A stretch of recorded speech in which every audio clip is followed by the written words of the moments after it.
Então, começando aqui um pouquinho sobre qual que é o objetivo da disciplina e a ementa, tá? O objetivo dessa disciplina de máquinas de fluxo é que vocês tenham pelo menos o conhecimento básico das máquinas de fluxo, entendam mais ou menos como que elas funcionam, tá? O princípio de funcionamento delas, e também consigam fazer aí a seleção, a análise, até mesmo em alguns casos, dimensionamento prévio, tá? De algumas máquinas de fluxo. Aqui a gente vai trabalhar, eu vou dar uma visão geral sobre turbinas, tá? Turbinas hidráulicas, bombas e turbinas eólicas. Tem alguns conceitos que muito similar uma da outra, tá? Então, essa visão geral a gente vai ter já no começo, tá? Mas nós vamos fazer cálculos mesmo de dimensionamento, de análise de sistemas. Eu foco mais na parte de bombas, tá? De bombas hidráulicas e de sistemas hidráulicos para fazer essas análises, tá? Tem muita coisa que é análogo, tá? Entre turbinas e bombas, claro que são objetivos diferentes, né? Uma turbina, tu quer pegar a energia do fluido lá e transformar parte dessa energia em trabalho, uma bomba é o contrário, né? Tu consome um trabalho, quer transformar um trabalho inicialmente elétrico, converter em mecânico, depois aumentar a energia do fluido, geralmente na forma de pressão, mas tem a teoria ou alguns cálculos de referência são muito similares. Tá? Então, a gente vai focar mais num tipo para conseguir analisar tudo sobre um tipo de máquina de fluxo. Então, a gente vai inicialmente ver um pouco sobre esses fundamentos, essa parte é mais teórica, tá? Vamos trabalhar um pouquinho com balanço de energia, para fazer alguns cálculos iniciais. Balanço de energia nada mais é do que a primeira lei da termodinâmica, né? Vocês viram lá em termodinâmica ou em fenômenos de transporte.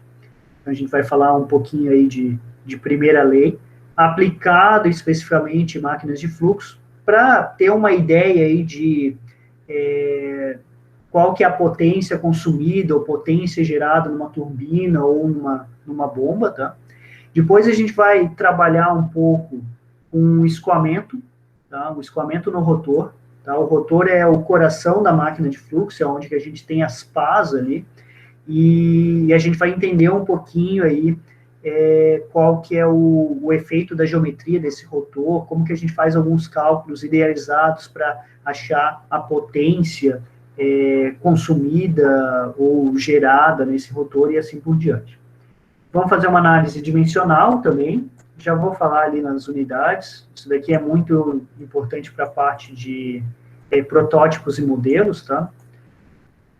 Ver um pouco de curvas características, curvas de bombas, por exemplo, falar um pouquinho do efeito de captação, turbinas eu já vou falar junto com a parte de fundamentos de máquinas de fluxo, tá? Então, na aula de hoje a gente vai falar sobre turbinas, e daí aqui o projeto, a gente vai ter um projeto para, não necessariamente só da máquina de fluxo, mas um projeto de um sistema hidráulico, tá?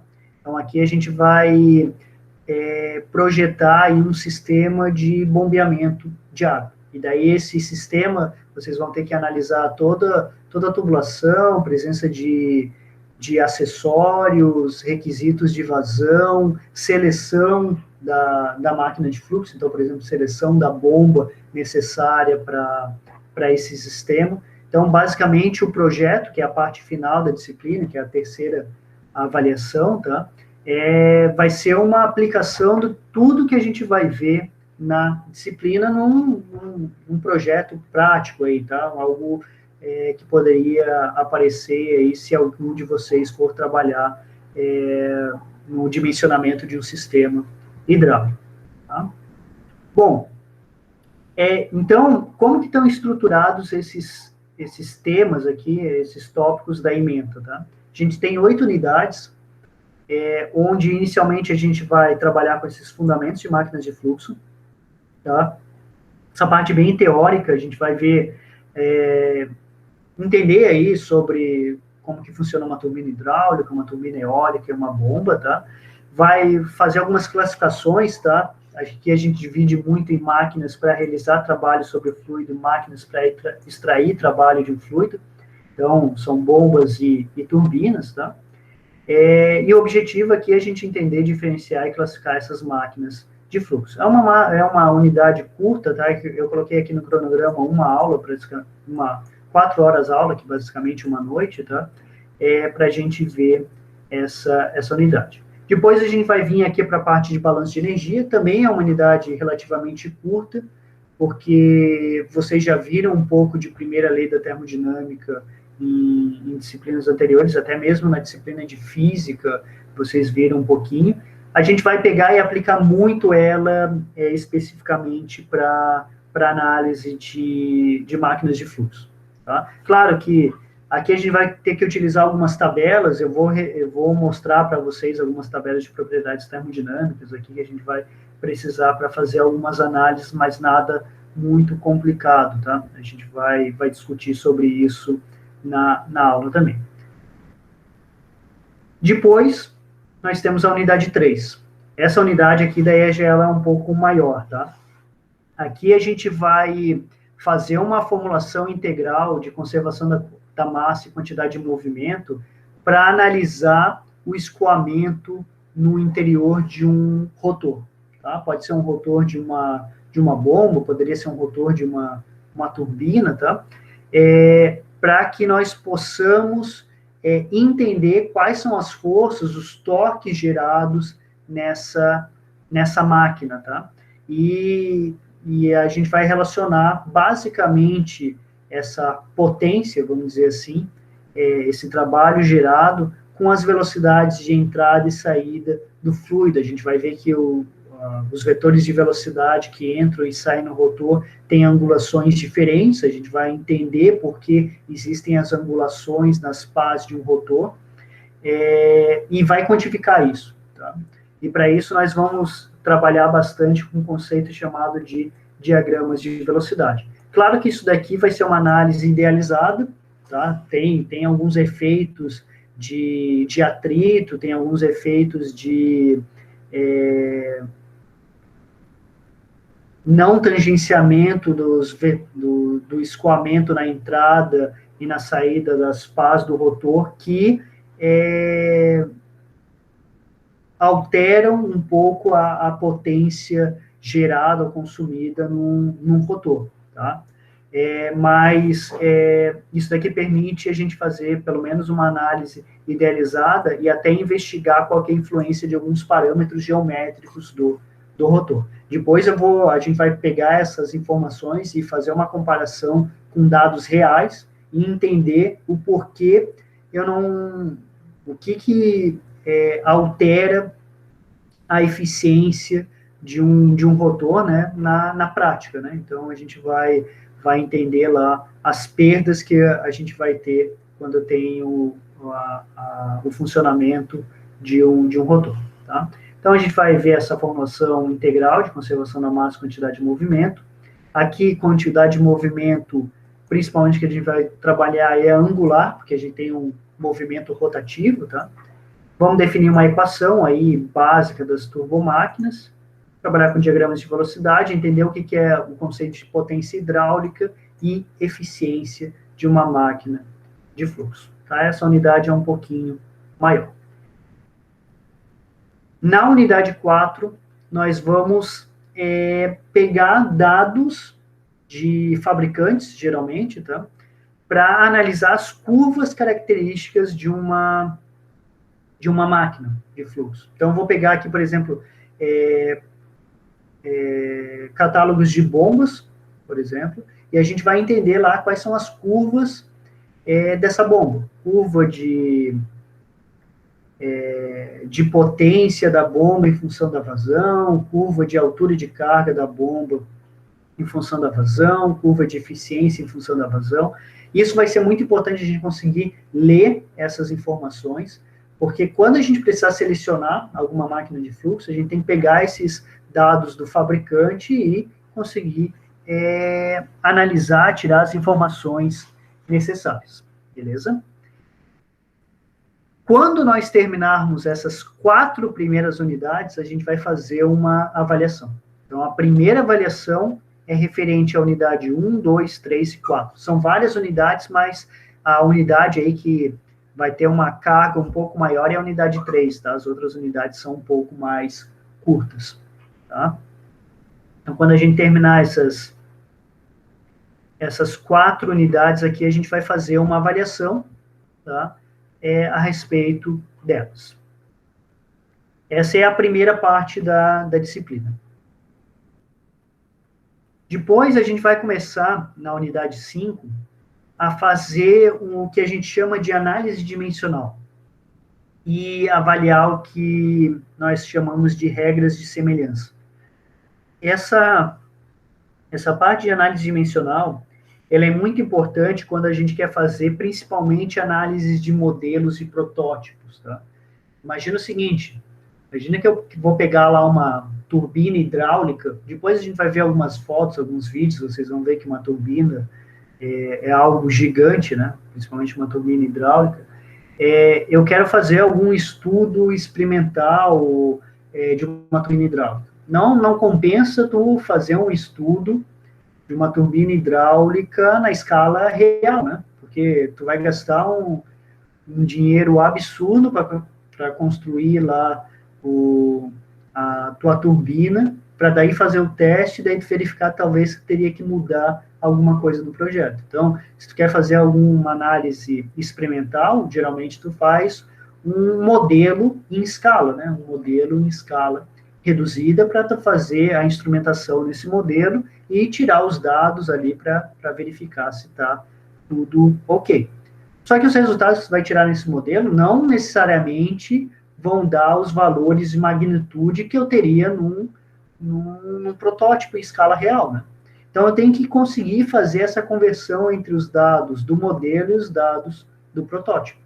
Para isso, a gente vai ter que trabalhar com esse conceito aqui de análise dimensional. Esse é um dos grandes usos de análise dimensional. Outro uso de análise dimensional é que, às vezes, tu tem uma máquina, tu tem dados de operação dessa máquina numa determinada condição, e tu gostaria de saber qual seria o comportamento dessa máquina numa outra condição de operação, mas tu não quer chegar a fazer a experimentação, né? Não quer, posso que qualquer trabalho experimental é caro, né?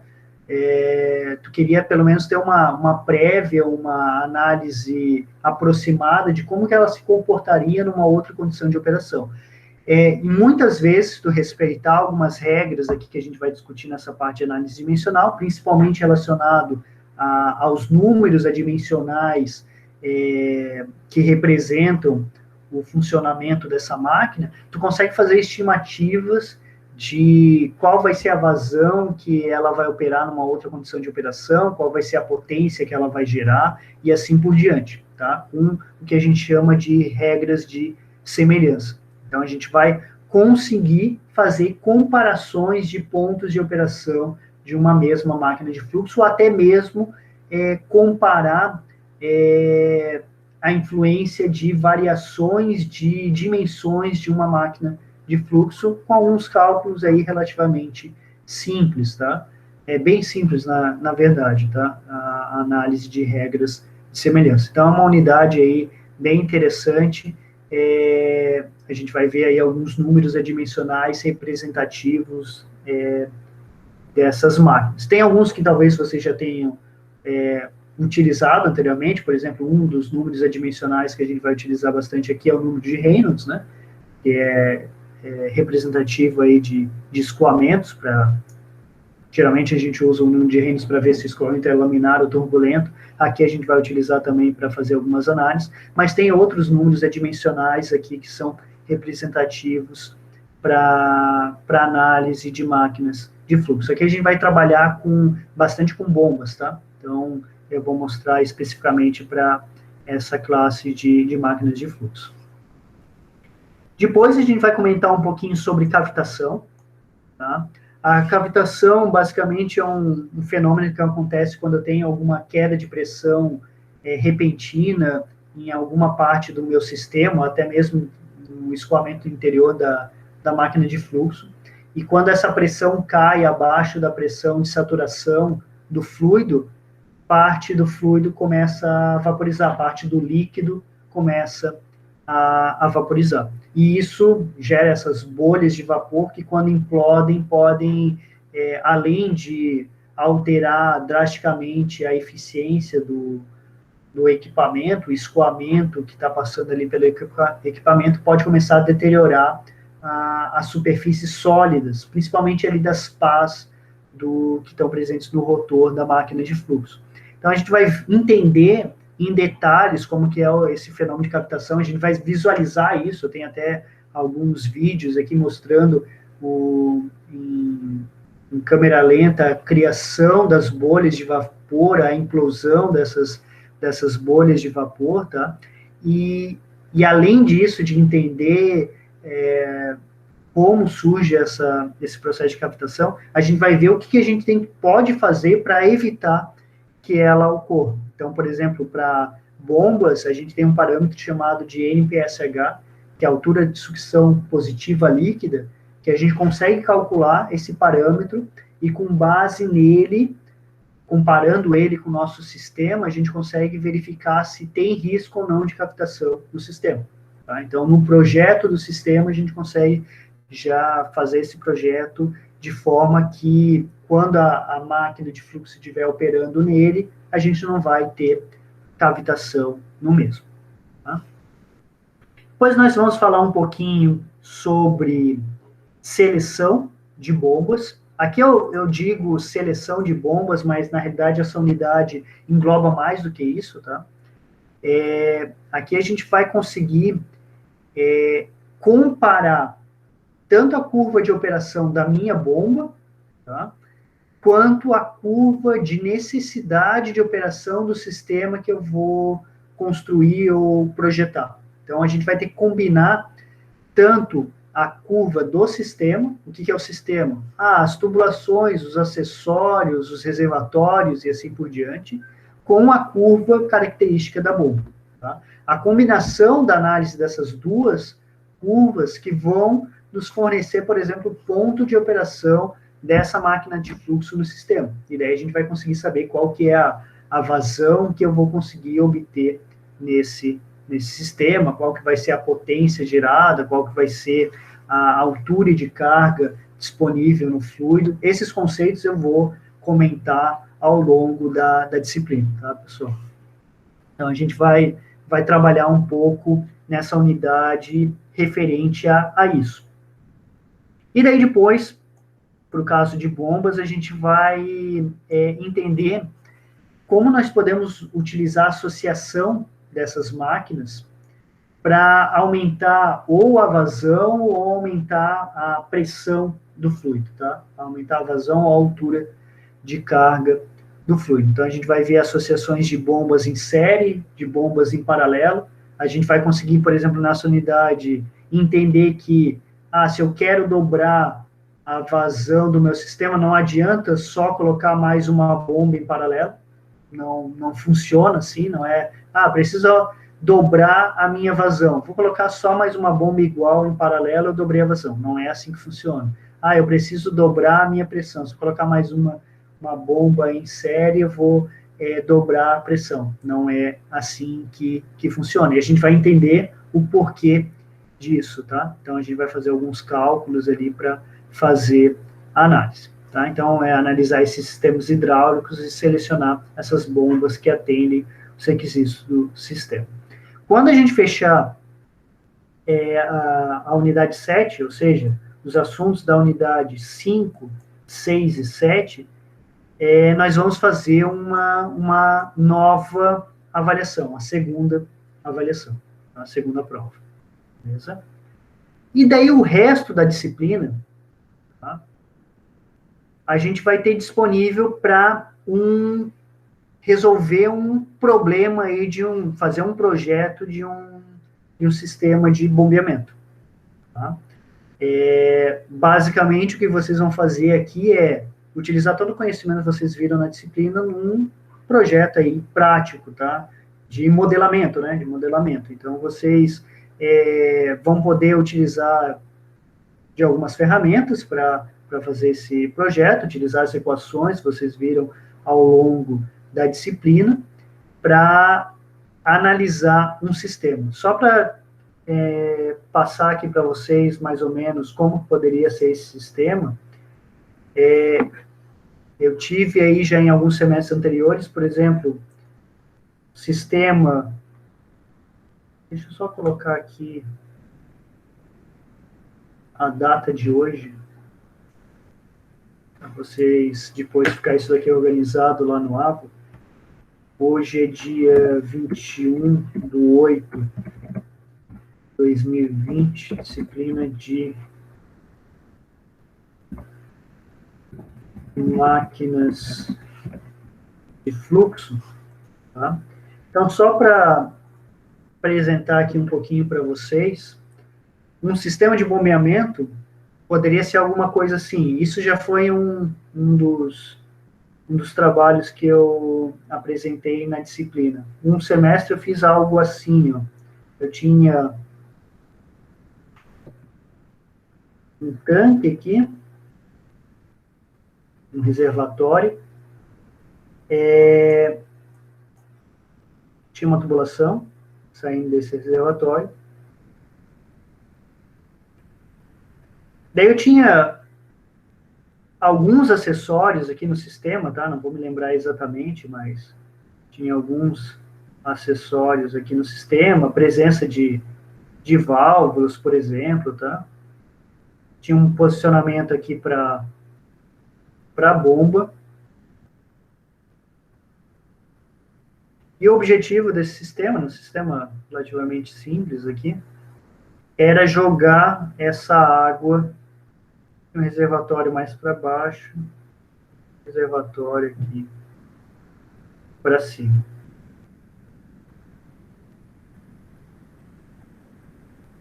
Tá? Então, tinha aqui água no reservatório aqui embaixo e a água no reservatório aqui em cima. Então, o que eu passava aqui, basicamente, no problema, era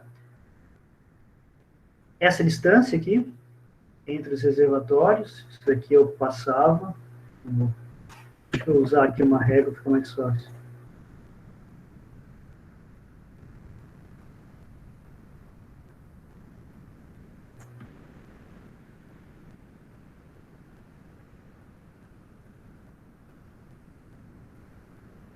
Então, eu tinha aí uma distância aqui, né? Entre os níveis do reservatório. Eu passava isso daqui, passava algumas informações aí de necessidades de acessórios na tubulação, tá? E daí a equipe, né, esse trabalho aí final aí em equipe, a equipe tinha que fazer toda a parte de dimensionamento. Então, qual que é a tubulação que a gente vai utilizar? Qual que é o material da tubulação? Qual que é o diâmetro da tubulação? Qualquer um serve? Não. Depende, tem alguns critérios até econômicos que a gente utiliza para fazer seleção. Tubulação de sucção é igual a de descarga, né? Dessa parte aqui de entrada é igual a de saída? Geralmente não. Tem alguns critérios que a gente utiliza também.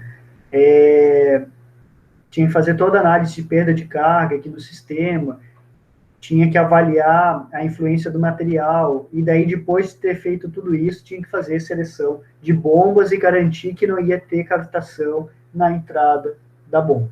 Então, basicamente, isso daí foi um dos projetos de um dos semestres. Teve um que eu fiz também, que era algo até similar com isso, só que era um sistema de abastecimento predial. Então, tinha um prédio, eu estava pegando água da rua, né, da rede de água, e queria transportar essa água lá para a caixa d'água do prédio. Tá? Então, tinha que fazer toda uma análise de consumo de água do prédio, né? Então, tinha que saber lá quantos apartamentos tem, qual é o consumo médio por apartamento, tinha que ter uma reserva lá para caso de incêndio, daí tinha que fazer todo o dimensionamento de tubulações e para fazer os cálculos aí, e no final selecionar a bomba. Já fiz um também que era um sistema para alimentação de um trocador de calor, tá? Então tinha que fornecer água pressurizada para um trocador de calor que ia utilizar essa água para algum determinado processo. Então também saía água lá de um reservatório, eu acho que até nesse caso era um reservatório pressurizado, e daí ia lá para esse trocador de calor, tinha alguns requisitos ali do processo, do caminho, né, para chegar até esse trocador de calor. Então, basicamente, tem várias análises que tem que ser feitas, tá? E às vezes até eu pedia para fazer algumas análises de sensibilidade, né? Ah, se tu mudar o material da tubulação, se tu alterar essas posições aqui, qual vai ser a influência da pressão na entrada da bomba? Vai cavitar ou não vai cavitar? Qual que é a posição que tem que colocar essa bomba? Pode colocar ela aqui, tu pode colocar ela aqui, pode colocar ela aqui. Tem diferença? Tem. Então, às vezes, tinha que fazer essas investigações. Tá? Então, é um exemplo aí de trabalho onde tu faz um projeto, né? Faz uma análise aí de um sistema de bombeamento. E daí, cada equipe aí fazia com a ferramenta que achava mais adequada. Então, tinha gente que usava a planilha do Excel, tá, para fazer, tinha gente que utilizava software para escrever as equações, então usa um MATLAB, usa um Scilab, usa Python, tem um software que alguns de vocês talvez já conheçam, que é o EES, Engineer Equation Solver.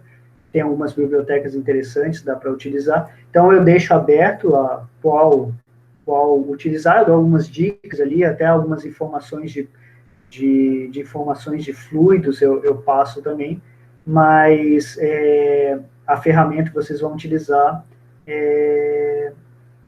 fica a critério de vocês. Claro que só não permite, por exemplo, vou fazer simulação com software comercial, onde eu só coloco a condição de contorno que ele já me dá o resultado. Daí não tem sentido, né? Eu quero que vocês apliquem as equações para entender o uso das aplicações, das equações, não só, eu não estou interessado apenas no resultado, sim na construção. Então, esse daqui era um exemplo aí do trabalho final, tá? Trabalho final da disciplina. Claro que quando a gente chegar um pouco mais para frente, eu vou apresentar para vocês o trabalho final, vocês já vão ter alguns conceitos bem fundamentados, tá? Para começar a desenvolver, tá? Tem algumas coisas que a gente tem que ver antes na disciplina, para daí vocês terem condições aí de começar a fazer o dimensionamento, tá? A gente vai ter uma boa carga horária ali para um bom tempo para vocês fazerem o trabalho, tá? Basicamente, ele vai estar reservado a parte final da disciplina para isso, tá? Ele vai ser um trabalho em equipe, tá? Então, geralmente, o que eu faço? Vocês têm que fazer algum relatório sobre esse trabalho. Às vezes eu faço um relatório de engenharia, às vezes eu peço um artigo científico sobre os resultados, tá? E daí nós vamos ver se será apenas o relatório ou também terá algum tipo de apresentação do trabalho, beleza? Bom,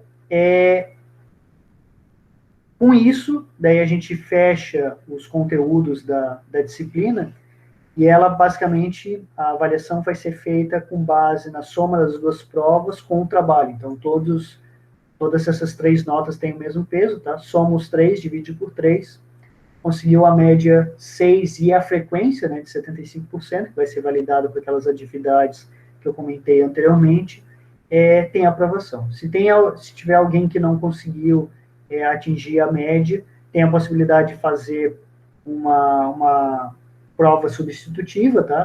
Da menor nota, só que essa prova é referente aos assuntos da disciplina como um todo, tá? Eu meio que direciono alguns tópicos principais, tá? Então, eu digo, esse tópico aqui não precisa estudar, foca mais nesse, só que o assunto é da disciplina inteira, tá? Então, não vai ser, fui pior na primeira avaliação, vai ser só sobre o assunto da primeira avaliação. Não. A substitutiva é em relação à disciplina como um todo. Beleza? Bom, até aqui tudo bem, pessoal?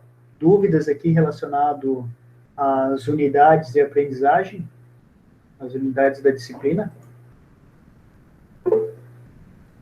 Tranquilo? Beleza. Por fim, só para a gente fechar aqui o plano de ensino, como referência aqui, tá?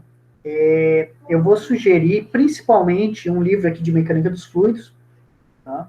Vou sugerir o livro do Fox, tá? Principalmente para a parte aqui que a gente vai fazer análise de sistemas, tem toda a parte de perda de carga, a gente vai ter que relembrar isso, né, na parte de fluidos, tá? Então, o livro do Fox aqui, ele é adequado para isso. Eu vou até pegar e deixar aqui no chat, tá? Se vocês quiserem, eu deixei ali a referência. Ele é muito bom para a parte da unidade 3, tá? De escoamento no rotor. Tá? Ele vai servir bastante para essa parte aqui, tá? Unidade 3, a unidade 5 também, ele basicamente vai pegar a maior parte dos assuntos. O único que ele não pega aqui é a parte de balanço de energia, tá? Ele não fala tanto, ele comenta um pouco, mas não é tão bom. E de fundamentos de máquinas de fluxo, eu já separei alguns outros materiais para dar um enfoque. Ele fala, mas eu separei alguns outros materiais que vão auxiliar mais. Até relacionado a essas duas primeiras unidades, eu tenho um outro livro aqui, que é o livro do RIM, que ele também é um livro adequado, principalmente para aquelas duas primeiras unidades ali, tá? Estou deixando aqui também no chat para vocês. Tem outros livros aqui que auxiliam bastante, tá? Tem esse livro aqui de bombas e instalações de bombeamento, que é um livro muito bom, tá? Só que ele é bem completo, então, para alguns pontos específicos, assim, ele é interessante, tá? Só que ele é um livro um pouquinho mais pesado, assim, ele às vezes não é tão claro, tá? Então, mas se vocês quiserem pegar para dar uma olhada, fiquem à vontade. Outros livros de mecânica dos fluidos também são adequados, tá? Para análise, tá? Mas eu vou deixar principalmente esses dois livros aí que eu deixei no chat, tá? O livro do Fox. Tá aqui a 8ª edição, mas pode ser qualquer outra edição, tá? Pode ser a 7ª, pode ser a 5ª, não tem tanta variação, tá? E o livro do REM também, esses dois livros a gente tem disponível na instituição, tá?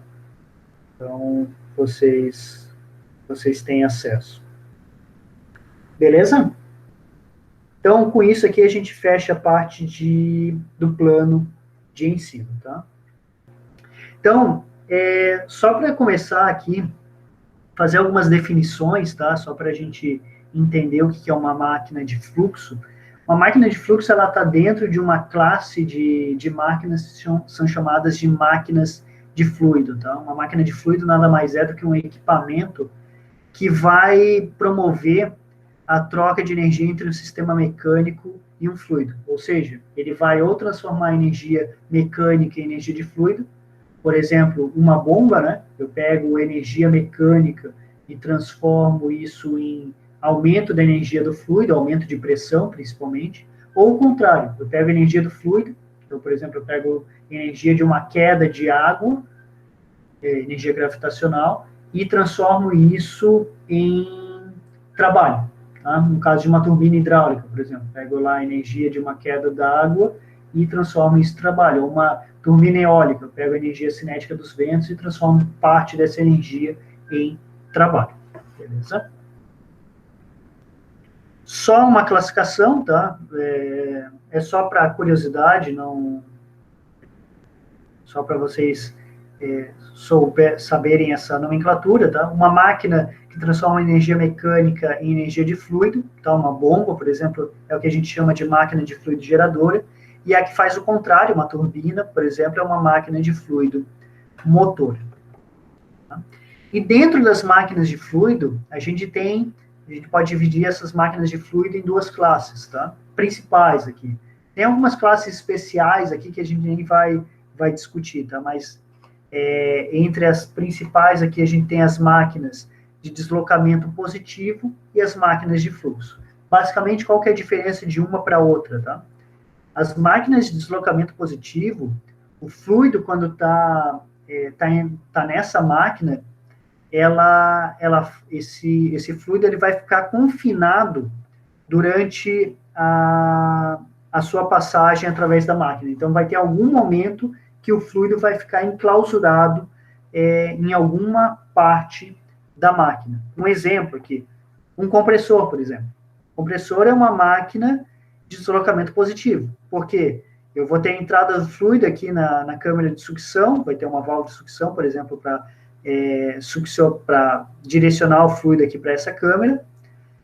Pistão desce, tem a abertura dessa válvula de sucção, tem a entrada do fluido aqui, e quando ele começa a subir, a válvula de sucção está fechada e a descarga também está fechada. Então, vai ter um momento que o fluido vai estar enclausurado aqui dentro, vai estar confinado. Então, isso daqui é uma máquina de deslocamento positivo. O fluido fica confinado em algum momento. Depois, a válvula de descarga abre quando atinge uma determinada pressão e esse fluido é descarregado. Então, um equipamento aí que serve para aumentar a pressão do fluido. Então, se o fluido estiver confinado em algum momento, ele é uma máquina de deslocamento positivo. Outro tipo aqui, uma bomba de engrenagem, né? Tem duas engrenagens aqui, o fluido está entrando aqui pela esquerda e vai ser direcionado aqui para esses espaços, esses volumes entre os dentes de engrenagem. Então, vai ter momentos aqui, ó, onde eu estou representando, mostrando com o mouse, que o fluido vai estar confinado, vai estar preso. Então, é uma máquina de deslocamento positivo. Tá? Uma máquina de fluxo é uma máquina onde o fluido ele nunca vai estar confinado. Em nenhum momento ele vai estar confinado. Ele sempre vai estar num fluxo contínuo durante a operação da máquina. Então, uma turbina hidráulica, depois eu vou mostrar uns vídeos, fica mais fácil de visualizar, tá? O fluido sempre vai estar num fluxo contínuo, tá? Eu não tenho nenhum momento aqui que o fluido fica confinado, ele vai entrar nessa voluta aqui e vai ser direcionado para o rotor, só que esse rotor aqui, ele tem espaços para o fluido entrar aqui e sair, então ele não fica enclausurado. Depois, nos vídeos aqui, fica mais fácil de visualizar. Ventiladores, né? Talvez seja o mais fácil de a gente visualizar. Um ventilador, o fluido não fica confinado no ventilador, né? Não pode pegar lá um ventilador axial, um ventilador centrífugo, sempre... Desculpa, pessoal. Sempre ele fica... tem aberturas de entrada e saída para ele escoar, né? Então, essa é a grande diferença, tá? De máquinas de deslocamento positivo e as máquinas de fluxo. Nessa disciplina aqui, a gente vai trabalhar bastante com isso daqui, ó, máquinas de fluxo. Beleza? Bom, entre as máquinas de fluxo, a gente pode comentar aí relacionado a alguns tipos aí de máquinas de fluxo, tá? E aqui eu vou comentar com vocês, basicamente, sobre turbinas hidráulicas, bombas hidráulicas e turbinas eólicas. São basicamente esses tipos de máquinas que eu vou comentar aqui um pouquinho mais em detalhes para vocês. Tá? Então, começando aí com as turbinas hidráulicas, eu vou começar falando aí sobre 3 tipos de turbinas hidráulicas que são talvez as mais conhecidas, tá? As mais utilizadas. São as turbinas Pelton, a Kaplan e a França. Eu vou dar uma visão geral sobre essas turbinas, tá? E daí a gente vai entender um pouquinho aí sobre os princípios de funcionamento delas. Então, aqui está uma figura de uma turbina Pelton, basicamente o rotor aqui da turbina Pelton. Deixa eu só avançar um slide aqui, vocês vão conseguir ver uma outra figura. Aqui está uma turbina Pelton e os componentes aqui dela. Depois a gente vai discutir um pouquinho sobre alguns componentes aqui, tá? Mas no vídeo vocês já vão conseguir visualizar aí o funcionamento. Então, basicamente, eu vou ter alguns jatos aqui que vão direcionar a água para esse rotor, que é composto por essas conchas aqui, e à medida que a água bate nessas conchas aqui, eu tenho a transmissão de energia aqui, a transformação de energia do fluido em trabalho mecânico. Tá? Então, eu vou apresentar aqui para vocês um videozinho. Eu vou pausando o vídeo ao longo da explicação para a gente discutir alguns pontos, tá? Pelton turbines are suitable for power extraction when water energy is available at high head and low flow rate. Working of Pelton turbine is simple. High-speed water jet is ejected through a nozzle. When this jet hits buckets of Pelton wheel, it induces an impulsive force. This force makes the turbine rotate. In short, Pelton turbine transforms kinetic energy of water jet to rotational energy. The rotating shaft runs a generator and produces electricity. But demand of power may fluctuate over time. A governing mechanism, which controls position of spearhead, meets this requirement. With lowering power demand, spearheaded water inlet nozzle is moved in, so that water flow rate is reduced. If power demand increases, spearhead is moved out. This will increase flow rate. This in turn makes sure that turbine will rotate at a constant specified RPM, which conforms to the power supply frequency.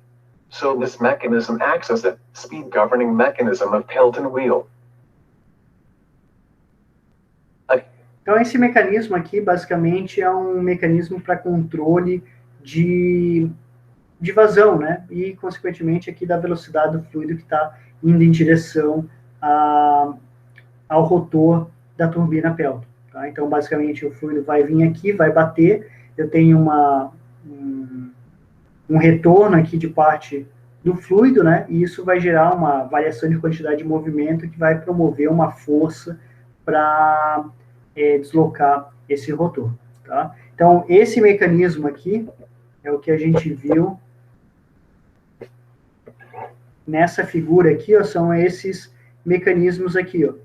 Então, eu tenho lá a agulha, né, que vai controlando essa abertura e, consequentemente, eu controlo a vazão, a velocidade do fluido que está batendo aqui nas conchas aqui do rotor. Tá? A cut is provided on bottom portion of buckets. This makes sure that water jet will not get interfered by other incoming buckets. One of the most important parameter of Pelton turbine design is number of buckets on the disc. If number of buckets is inadequate, this will result in loss in water jet. With lowering number of buckets, at some point of operation, complete water jet might be lost. This will decrease efficiency of Pelton turbine drastically. So there should be an appropriate number of buckets, which will make sure that no water is lost.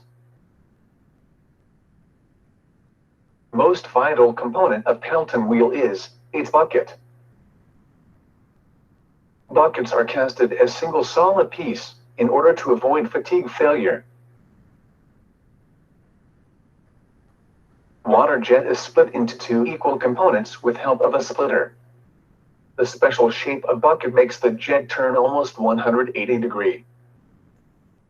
Aqui, pessoal, eu quero comentar um pouquinho com vocês. Então, aqui vai estar a explicação do princípio de funcionamento dessa turbina Pelton. O que está acontecendo aqui? Eu tenho um jato de água numa determinada velocidade, está vindo aqui, indo nessa direção aqui. E quando ele chega aqui nessa concha aqui, né, eu tenho uma variação da direção da velocidade. Então, ela está vindo aqui, ele vai sair quase a 180 graus. Isso que vai gerar força para que eu consiga rotacionar aqui esse rotor. Por que isso? Vamos lembrar um pouquinho lá de segunda lei de Newton, né? Sabe, a equação mais clássica aí da física, né? Força, vetor aqui, é igual a massa vezes aceleração, certo? Bom, uma outra forma de a gente escrever isso daqui é força igual a massa, aceleração nada mais é do que a derivada da velocidade em relação ao tempo, né? Isso é aceleração. Se a gente pegar, por exemplo, uma quantidade de massa de água aqui, que a gente acompanhou para fazer análise, tá? Uma quantidade fixa de massa constante. Se a massa é constante, eu poderia pegar e jogar para dentro dessa derivada, né? Então, eu poderia escrever assim, ó. Força é igual a derivada de massa vezes velocidade em relação ao tempo. Beleza? Então, a força gerada nada mais é do que a taxa de variação aqui, né, a derivada desse produto aqui, massa vezes velocidade. Alguém se lembra o que é massa vezes velocidade? O que é isso daqui? A gente vê bastante lá em física, em mecânica dos fluidos, a gente vê também, em fenômenos de transporte, vocês devem ter visto também. Massa vezes velocidade. Alguém se lembra?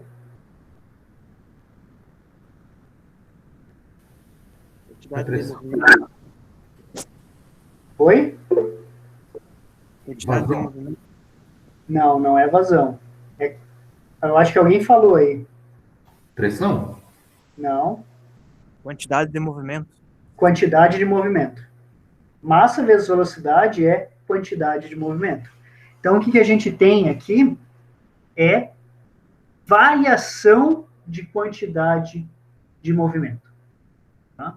Então, a força que está sendo gerada aqui, que vai fazer esse rotor rotacionar, é devido a uma variação de quantidade de movimento. É a segunda lei de Newton. Tá?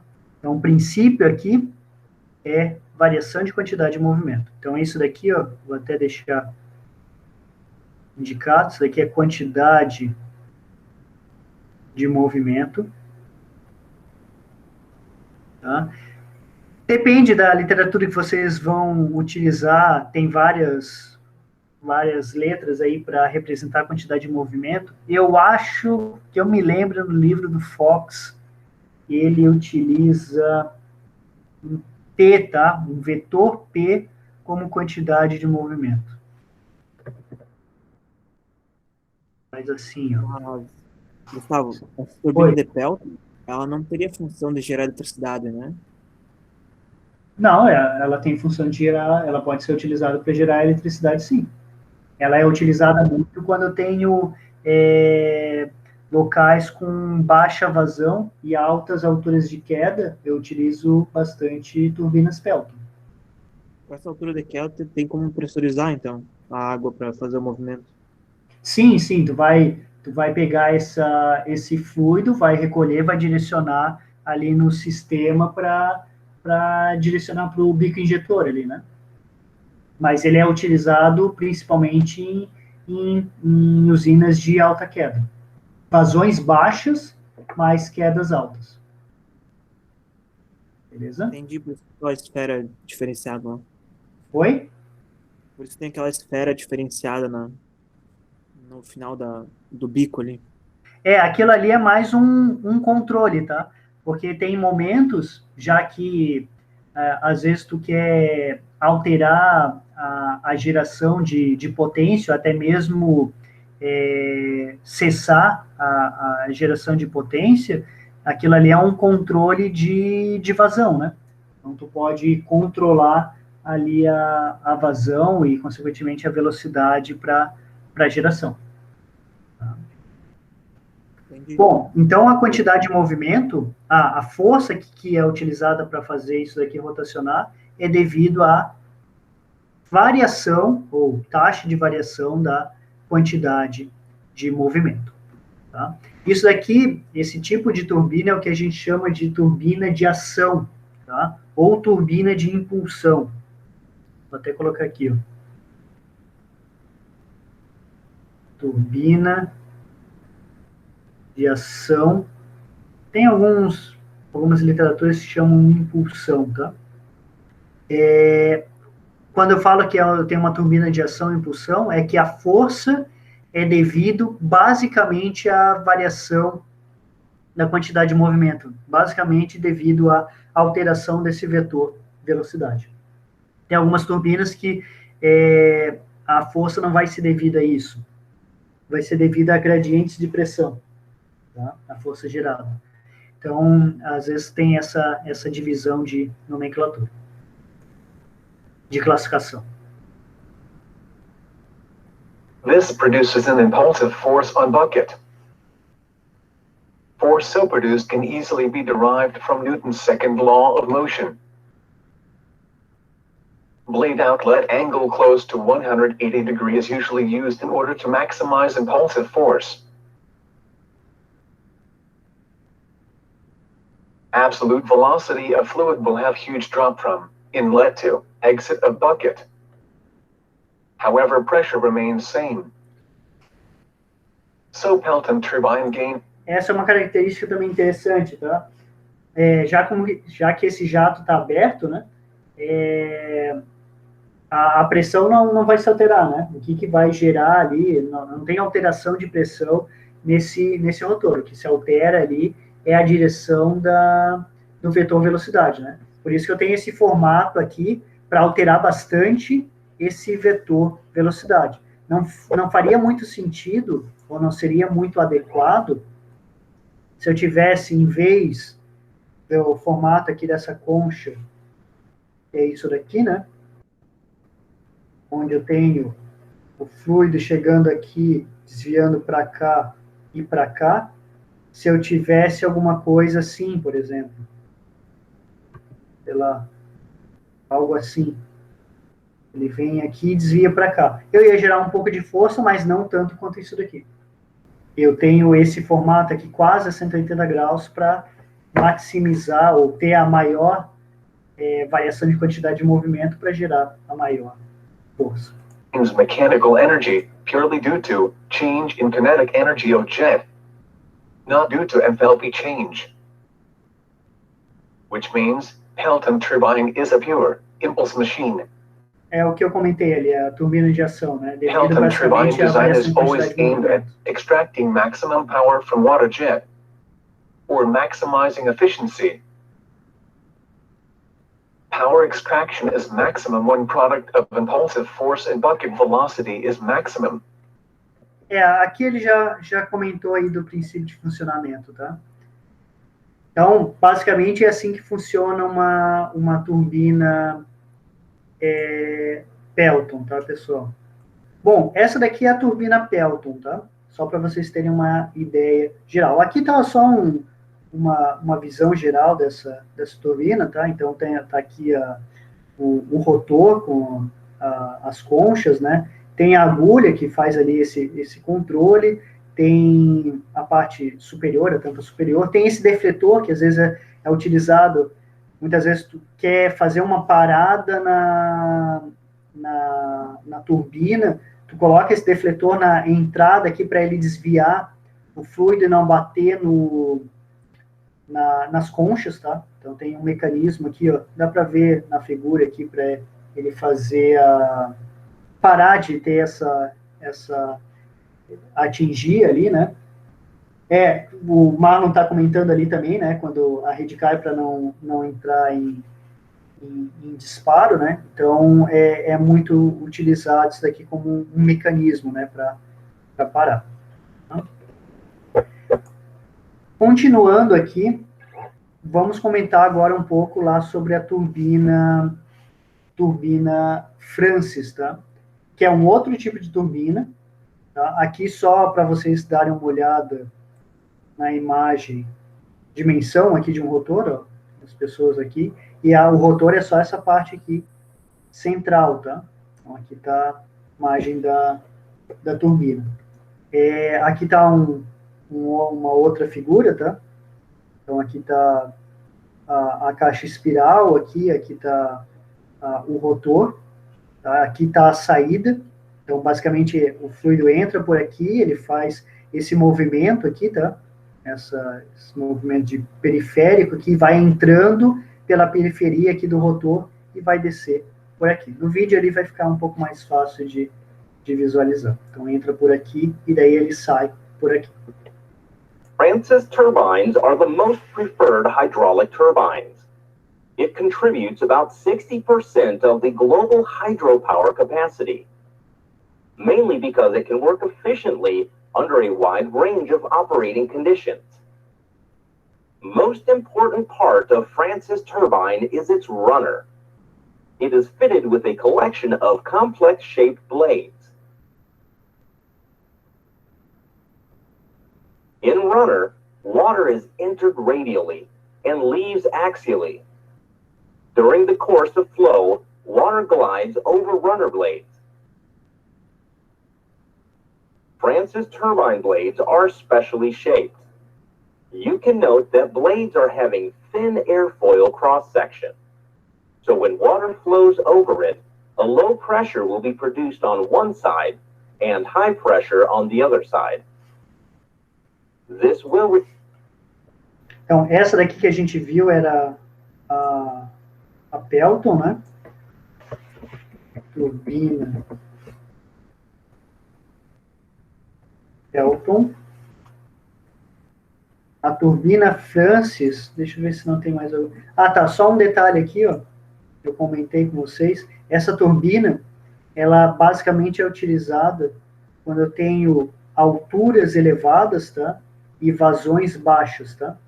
Altas, grandes alturas e baixas vazões. É onde a gente vai utilizar mais a turbina Pelton. Depois eu vou mostrar ali um gráfico onde a gente consegue visualizar isso, e eu tenho até um vídeo comparativo entre as turbinas.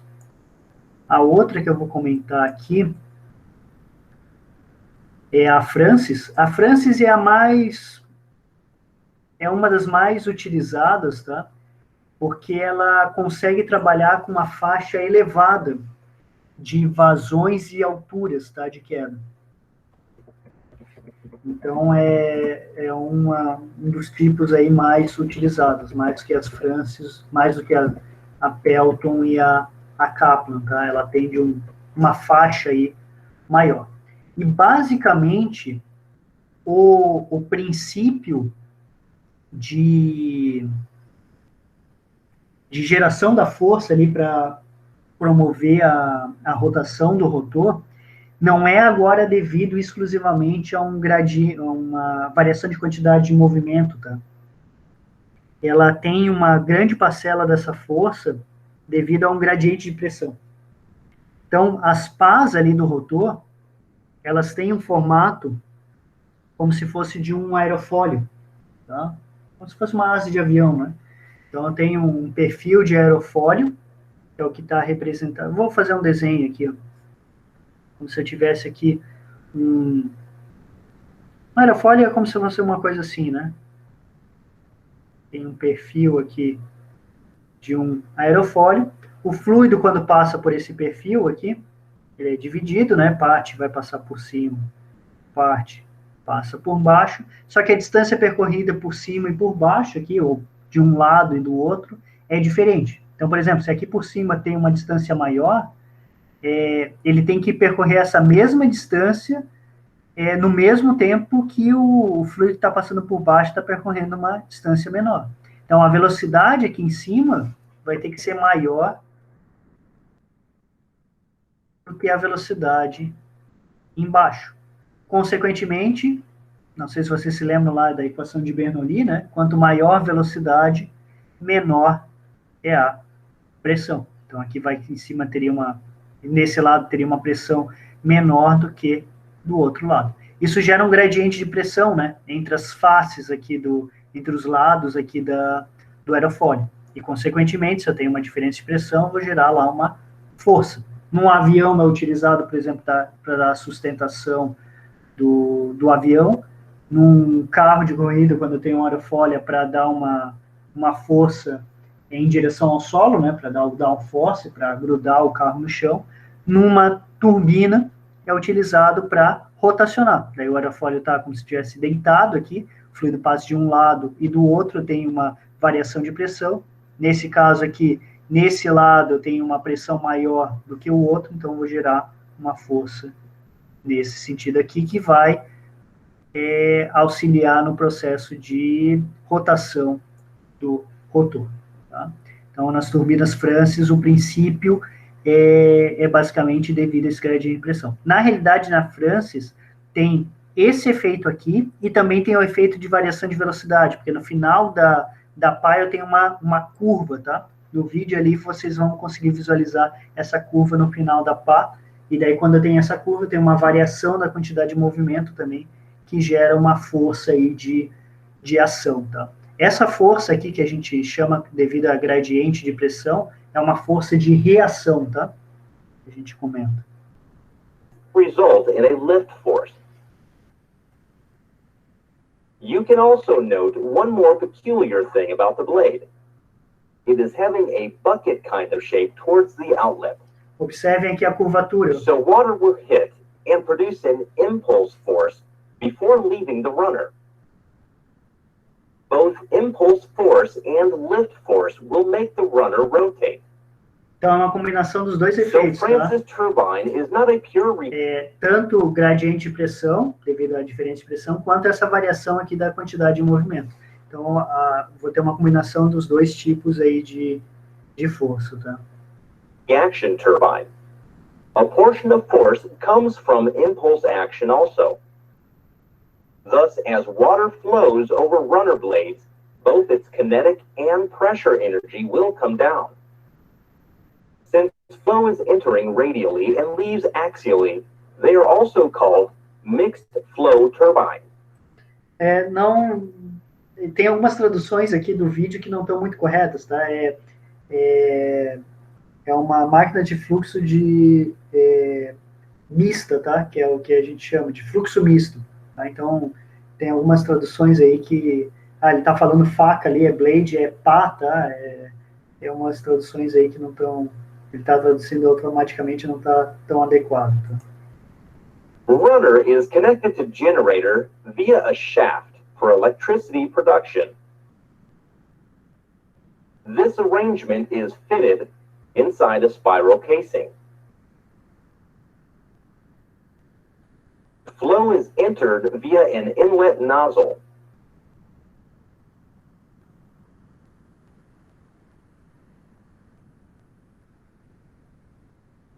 Flow rate of water will get reduced along length of casing.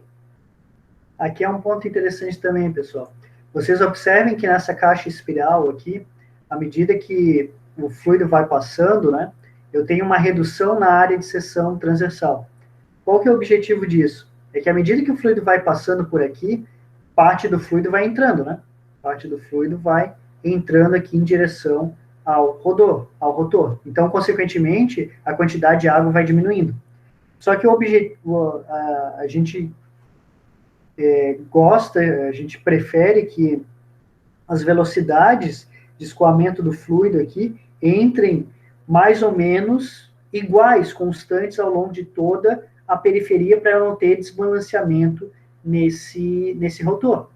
Então, o que eu faço para manter mais ou menos a mesma velocidade? Eu vou diminuindo a área de passagem. Tá? Eu tenho uma vazão menor, mas se eu diminuir a área de passagem, eu mantenho a mesma velocidade. Tá? Então, por isso que eu tenho essa redução aqui de área.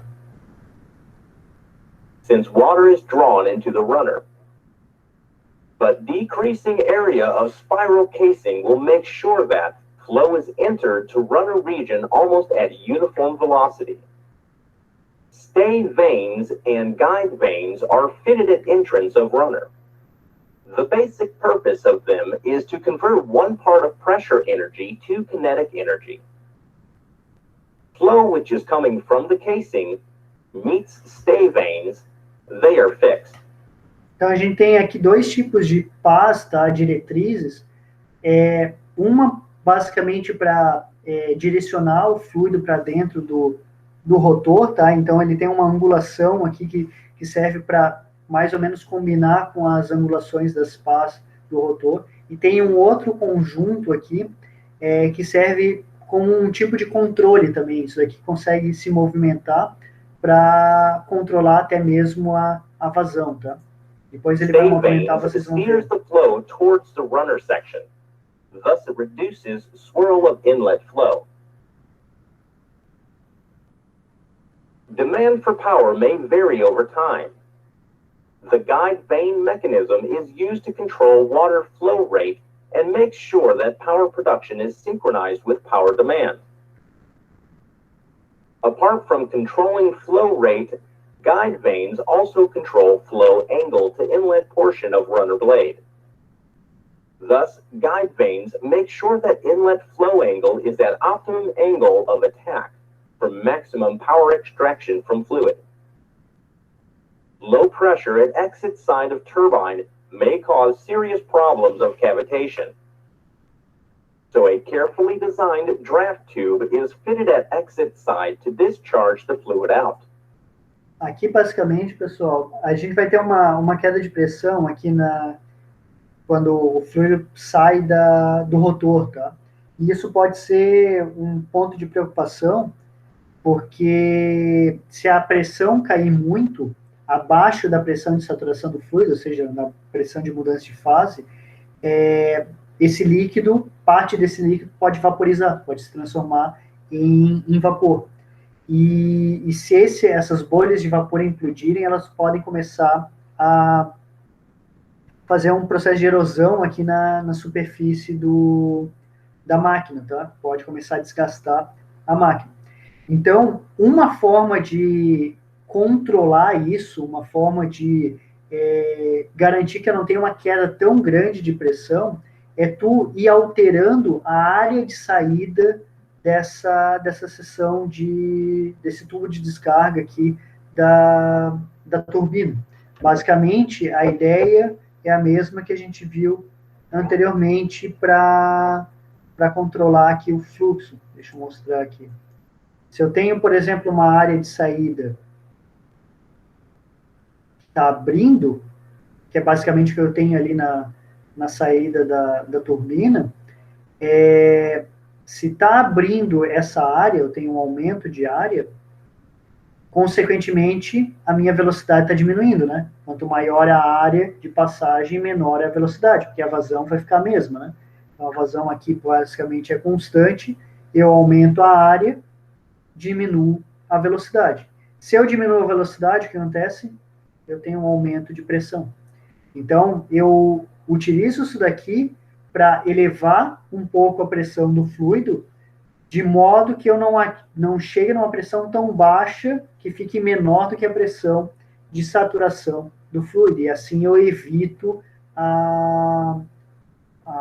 o processo de cavitação, tá? Que pode danificar de forma grave aí o material ali da estrutura. Tá? Quando a gente for trabalhar lá com cavitação, eu vou mostrar em detalhes lá como que é esse processo de cavitação, quais são os efeitos, tá? Vocês vão ver algumas imagens, alguns vídeos aí de como pode ser bem prejudicial aí um efeito de cavitação prolongado, tá?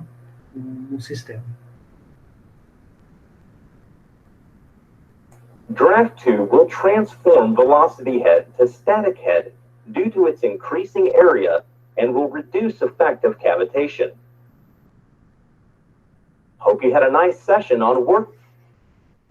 Bom, então isso daqui era a turbina Francis, tá? Ela, basicamente, ela tem tanto o efeito de forças de reação quanto a ação, tá? Então, as forças são criadas tanto pelo gradiente de pressão quanto uma parcela devido à variação de quantidade de movimento.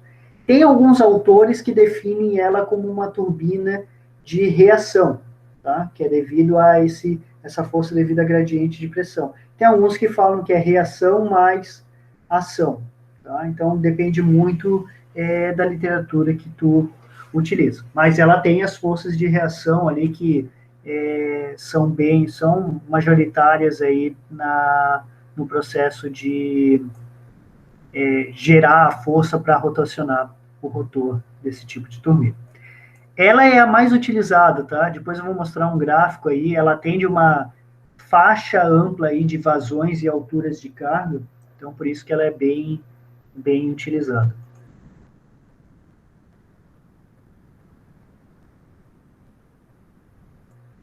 Então aqui tá alguns componentes ali, as palhetas, né, que comentei ali, o pré-distribuidor, a palheta a diretriz ali, a parte do rotor, a caixa espiral, tá? Presentes aí na turbina Francis. E a última que eu vou mostrar aqui é a turbina Kaplan. Também é uma turbina grande, aqui está um exemplo de um rotor, tá? Aqui umas figuras também, uma turbina Kaplan. Ela também tem essa caixa espiral, de forma similar à Francis, ela tem até algumas semelhanças com a Francis, só que a grande diferença aqui eu tenho no rotor, tá? Então, tenho algumas as pás aqui, como se fosse uma hélice aqui, tá? E, basicamente, a gente vai ter aqui os efeitos de forças puramente por reação, tá? Então, eu vou ter um gradiente de pressão nas superfícies dessas pás, que vai gerar força para ela funcionar. Basicamente, esse tipo de turbina, ela trabalha com vazões, ela é adequada para vazões bastante elevadas, tá? Então, e alturas de queda relativamente pequenas, tá? Então, ela é adequada para altas vazões e relativamente pequenas alturas de queda. Depois eu vou mostrar aí um gráfico e alguns dados de algumas usinas, tá? Para vocês terem uma ideia sobre uma ideia comparativa entre elas, tá? Então, vou mostrar aqui mais um videozinho. Suitable for power extraction when water energy is available at low head and high flow rate. Observe, baixa altura, Which né, means e alta they are vazão. suitable for operation when water is stored in a big reservoir at a relatively shallow altitude. In Kaplan turbine, flow is entered through a spiral casing. Decreasing area of casing makes sure that flow is entered to the central portion, almost at uniform velocity, throughout the perimeter. Water, after crossing the guide vanes, passes over the runner. Finally, it leaves through a draft tube. Most important part of Kaplan turbine is its runner. Cross-section of runner blade will have a curved shape. When water flows over it, it will induce a lift force due to airfoil effect. Tangential component of lift force will make the runner rotate. This rotation is transferred to a generator for electricity production.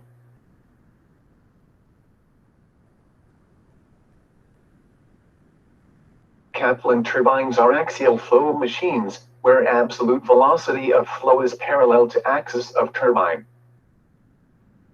Water is precisely made to pass through runner blades, with help of a shroud. Power demand may fluctuate over time. A governing mechanism, which controls position of guide vanes, is used to control water flow rate. Podem ver que alguns This mecanismos são can bem make for varying similares power demand. da Francis, tá? Blades of Kaplan turbine are designed to operate under a wide range of operating conditions. A rotating blade experiences relative velocity of flow. The fundamental thing in blade design is relative velocity of fluid flow should be at optimum angle of attack at all Aqui, só para adiantar um pouquinho, ele está comentando um pouco sobre os ângulos dessas pás e sobre conceitos de velocidades relativas. Porque o que acontece? Eu tenho a velocidade de escoamento, que está vindo aqui de cima para baixo. Só que esse rotor está rotacionando também. Então, eu tenho uma velocidade aqui tangencial do rotor. Isso vai gerar aí uma soma de velocidades, e eu vou ter uma velocidade relativa do escoamento em relação ao rotor. Tá? Quando a gente for trabalhar lá na unidade 3, que é escoamento dos rotores, a gente vai trabalhar muito com esses conceitos de diagramas de velocidades. Eu vou ter a velocidade absoluta do fluido, vou ter a velocidade relativa do fluido, a velocidade do fluido em relação ao rotor, e eu vou ter a velocidade tangencial do rotor. E daí, com base nessas velocidades, a gente consegue verificar quais são os ângulos adequados para ter, por exemplo, a maior potência possível com esse tipo de rotor. Tá? Então, é o que a gente chama de estudos de diagramas de velocidade. Então, dependendo do caso, eu posso alterar essas angulações para ir alterando essas velocidades relativas e alterando as potências. Isso é uma justificativa também, o porquê as pás elas se contorcem à medida que eu vou indo para a periferia, né? Porque a velocidade tangencial do rotor depende do raio, né? Então, aqui no começo da pá eu tenho um determinado raio. Lá na ponta da pá, o meu raio é diferente. Eu não sei se vocês se lembram, a velocidade tangencial é ômega R, né? V igual a ômega R, a velocidade angular vezes o raio. Então, essa velocidade tangencial aqui vai alterando. E por isso que eu tenho que ter essa curvatura das pás para eu conseguir manter manter a minha velocidade relativa. Tá? Então, tem uma alteração aí para ir alterando a velocidade tangencial e vou alterando os ângulos aí para manter a velocidade relativa. Beleza? A gente vai estudar isso daí um pouquinho mais para frente. All cross sections. Even though absolute velocity is axial, relative velocity will be inclined, depending upon blade velocity. Inclination of relative velocity increases as we move from root to tip, due to increasing blade velocity. There should be continuous twist in blade, from root to tip, so that at every cross section the angle of attack is optimum. With varying flow condition, relative velocity will change drastically. Kaplan turbine blades are adjustable. When flow rate is high, se eu tiver alguma modificação de vazão, esse diagrama de velocidades vai mudar completamente, né? Porque a velocidade que está entrando aqui vai ser bem menor. Então, o que pode se fazer para melhorar esse ângulo de ataque, né, entre o fluido e a pá, é tu alterar a posição da pá, que é o que ele vai mostrar aqui na sequência. Relative velocity of flow will be more axial, so blade should pitch vertically. If flow rate is low, relative velocity of flow is more tangential, so blades are pitched in tangential direction. In short, pitching action of blade makes sure that blade is still an optimum angle of attack, even under varying flow. Então, existem algumas turbinas que têm mecanismos aqui para controle dessa torção aqui, da posição da pá. Deixa eu só ver aqui. Aqui ele fala dos guide vanes que a gente já viu. O resto aqui a gente já viu, tá? Francis and Kaplan are the most commonly used hydraulic turbines. In this video, we will compare these three turbines and see when to use which turbine. When we move from Pelton to Kaplan, the force-producing mechanism changes from impulse to reaction. In Pelton, pure impulse force of water jet is responsible for rotation of impeller. Water stored at high altitude can produce high impulse force due to its high velocity. So Pelton turbines are suitable for operation when water energy is available at high head and low flow rate. Whereas Kaplan turbine is suitable for the reverse case.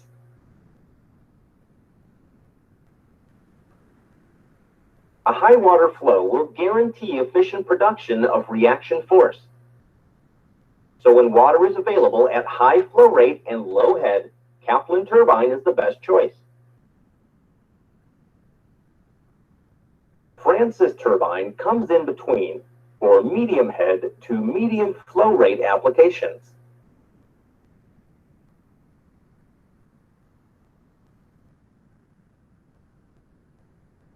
Francis turbine is not a pure reaction turbine.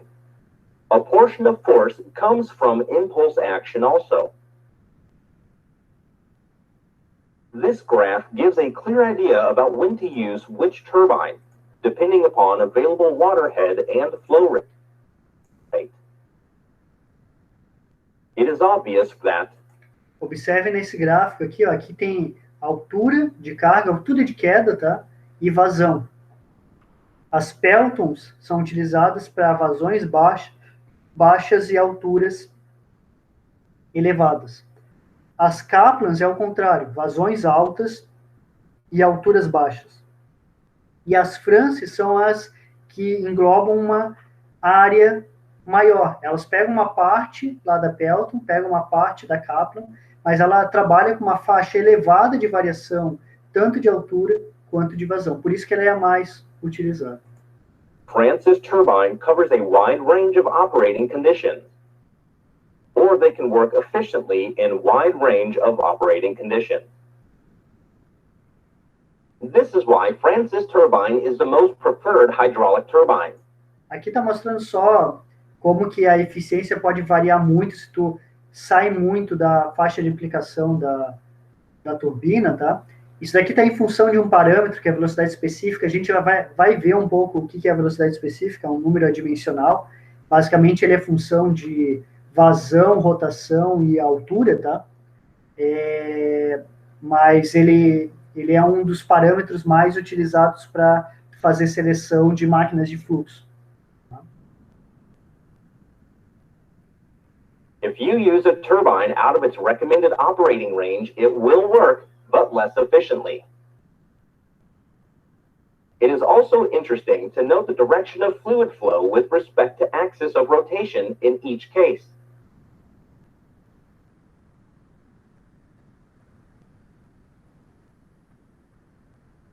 Eu até coloquei a figurinha aqui de novo para vocês lembrarem, e aqui eu tenho uma tabela, por exemplo, com algumas usinas e os tipos de turbina utilizados. Então, observem aqui, ó, por exemplo, as que têm turbina Pelton trabalham com alturas bastante elevadas e vazões baixas. Tá? As que trabalham com Kaplan é o contrário, ó, alturas baixas e vazões elevadas. E as Francis têm mais aqui, né? E tem uma faixa aí bastante ampla de alturas e vazões. Beleza?